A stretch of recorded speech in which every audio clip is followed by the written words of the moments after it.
Якутск прибыл руководитель Росстандарта. Какая программа запланирована?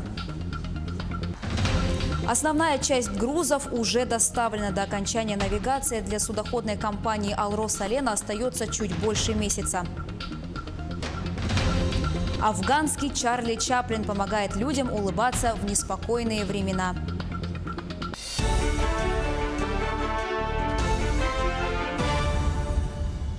Это новости в прямом эфире. В студии работает Анастасия Кобызева. Здравствуйте. В столицу республики сегодня прибыл руководитель Федерального агентства по техническому регулированию и метрологии Алексей Абрамов. Это первый его визит в Якутии. В рамках него он посетит Государственный региональный центр стандартизации. Соответственно, ознакомиться с деятельностью нашего регионального центра, который здесь находится, и, соответственно, посмотреть, какие есть потребности в регионе для того, чтобы оказывать нашим заказчикам наиболее эффективную поддержку и по линии метрологии, и по линии испытаний продукции, сертификации продукции. И также мы договорились повстречаться с премьер-министром республики Владимиром Солодовым для того, чтобы обсудить планы по нашему сотрудничеству. До окончания навигации для судоходной компании «Алрос-Алена» остается чуть больше месяца. Основная часть грузов в адрес предприятий «Алроса» уже доставлена. Осталось совсем немного. Задействовать весь флот в этом случае нецелесообразно. Поэтому часть судов уже отправилась на подготовку к судоремонтному сезону. Вячеслав Пилипенко продолжит тему. Навигационный период завершается. Работы на реке осталось на месяц, может чуть больше. Речники вышли на финишную прямую. Нынешняя навигация выгодно отличалась от нескольких предыдущих. Уровень воды порадовал даже на самых сложных участках реки. Судоходная компания «Алрос-Алена» отработала с честью. Есть еще некоторые наименования грузов, которые нам необходимо обязательно доставить. В том числе дистопливо «Арктика». Его осталось около 6,5 тысяч тонн. Сегодня танкера работают, и я думаю, что мы к концу сентября этот объем перевезем. В среднем танкер за один рейс перевозит около 2000 тонн нефтепродуктов. То есть оставшийся груз можно перевезти за 3-4 рейса.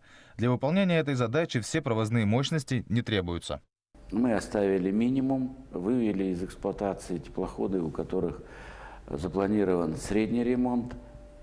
Это СК-2028, СК-2077. Вывели из эксплуатации для того, чтобы осуществить разборку в условиях, в горячих условиях. Это значит, что теплоход полностью готов к эксплуатации, но выведен на плановую подготовку к следующей навигации. Речники называют это разборкой в горячих условиях. Она позволяет быстрее и в более комфортных условиях подготовить суда к эксплуатации в новом сезоне. На плаву оставили 4 судна. 4 состава – это вполне достаточно для того, чтобы забрать оставшийся груз. Плохо только то, что груза еще на самом деле нет, и он будет поступать в последние дни, возможно, сентября. О точных сроках завершения навигации речники пока не гадают. Слишком сильно они зависят от погоды. С приходом пониженных температур над рекой стоит густой туман. В таких условиях судам идти нельзя. Приходится ждать, когда он рассеется, и только тогда продолжить путь. По-другому нельзя. Требования мер безопасности превыше всего. Вячеслав Пилипенко, Олег Соснин. Телеканал «Алмазный край». Традиционное и современное в развитии образования и культуры в Якутии обсудила общественность республики. В Якутске прошел круглый стол, посвященный 110-летию видного государственного и общественного деятеля Семена Сюльского. Участники собрания предложили руководству республики рассмотреть вопросы об открытии сквера руководителей Министерства образования и науки республики в Якутске и расширение профильных классов в школах. Раньше же были, было профильный класс, это по трудовому обучению, да, математические, да. Ну, мы хотим, что в связи, что он был наш земляк большим идеологом развития системы образования республики, он же был наркомом просвещения, министром, да. Хотим, что по повышению статуса учителя надо расширять профильный педагогический класс. В Нерюнгри в очередной раз распахнула свои двери экспериментальная школа-интернат «Арктика». Здесь дружно, бок о бок живут и обучаются дети 5 народов Севера. Как встречает школа своих новичков, рассказывает Александра Цыбикова.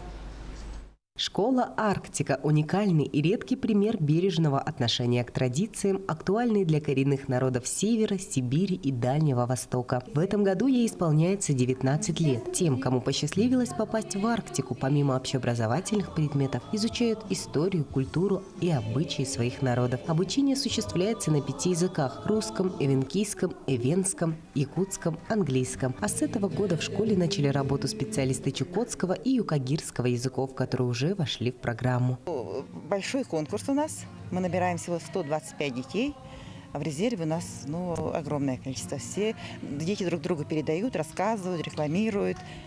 И поэтому желание большое у детишек поступить в нашу школу. Наш состав многоинтернациональный педагогический. Очень компетентные, высококвалифицированные педагоги у нас работают. В основном все у нас отличники образования Республики Якутия. У нас есть и заслуженные учители Российской Федерации, есть и почетные работники Российской Федерации, и молодые педагоги. В Арктике обучаются только старшие классы с 8 по 11. Школьники разделены на 4 общины, которые весь год соревнуются между собой, получая баллы за хорошую учебу, дисциплину и успехи в спорте. На мероприятии представители разных улусов представили свои красочные номера и знакомили со своими новичками. Были танцы, песни, стихи, постановочные номера и игра на хамусе. Ученики впечатлили своими талантами, а главное – сплоченностью. С Булунского улуса наследия Быковский. Я приехал сюда, чтобы выучить, изучить свой родной язык, то есть эвенкийский. С Анабарского улуса, поселок Юринхая. Я по национальности долганка. Я из Хабаровского края, Охотского района, село Арка. Мне очень нравится, почему? Во-первых, учителя очень добрые, отзывчивые, а общины и воспитатели, они как родители. Во всем поддерживают, помогают.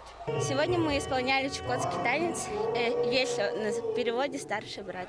Благодаря тому, что старшие учащиеся заботятся о младших, следят за порядком и поддерживают друг друга, их смело можно назвать большой, дружной семьей. Праздник, который подготовили ребята, получился атмосферным, очень ярким и запоминающимся. Александра Цыбикова, Аяла Мосов, Нерюнгри.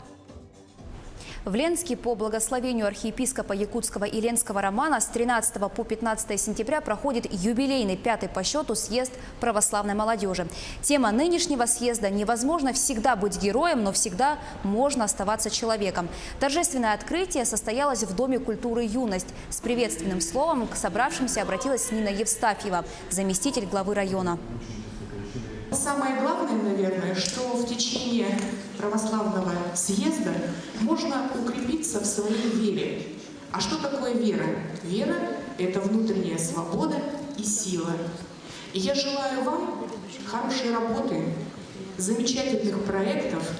Пусть они сделают жизнь людей, которые находятся рядом с нами, чуть-чуть лучше. В спортивном комплексе «Стерх» прошли финальные игры по турниру уличному баскетболу «Гюнтер Кап». В нем принимали участие 32 команды, из них 28 мужские и 4 женские. На финальных играх турнира побывал и наш корреспондент Юрий Осипов.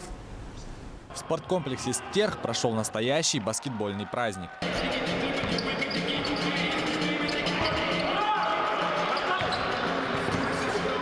Стритбол имеет несколько существенных различий от баскетбола. Главные отличия стритбола или уличного баскетбола – это количество игроков. Здесь их играют 3 в команде.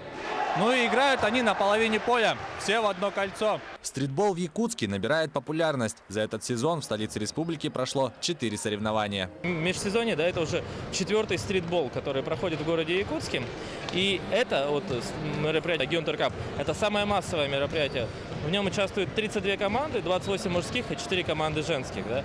И 128 игроков у нас, это рекорд для соревнований по стритболу. Турнир «Гюнтер Кап» проводится 2-й год. За это время соревнования в Якутске 5-е. До этого он по 2 раза проводился в городах Владимир и Новокузнецк. В основном весь уличный баскетбол, а сейчас баскетбол 3х3, он развивается в крупных городах. А в городах-регионах Владимир, Иваново, а тем более дальше и Сибирь, тем более вот взять Якутск, здесь особо этому никто внимания не уделяет.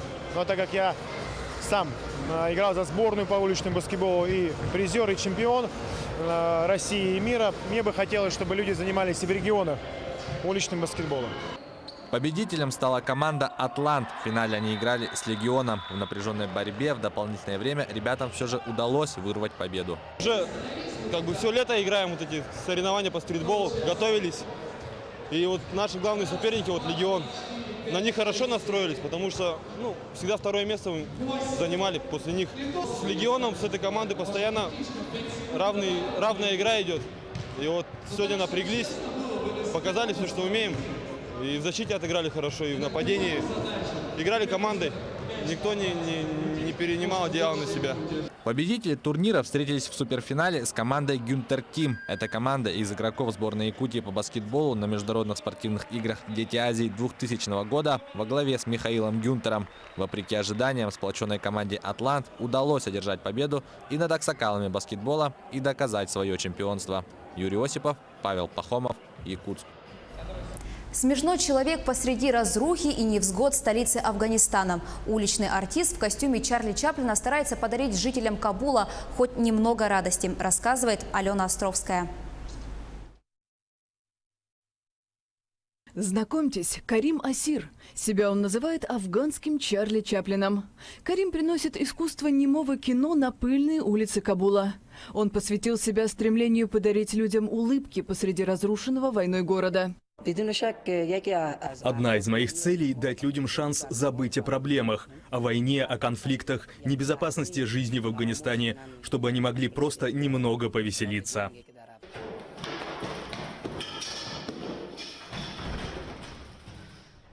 Посреди афганской столицы актер изображает бродягу, героя короткометражки Чаплина.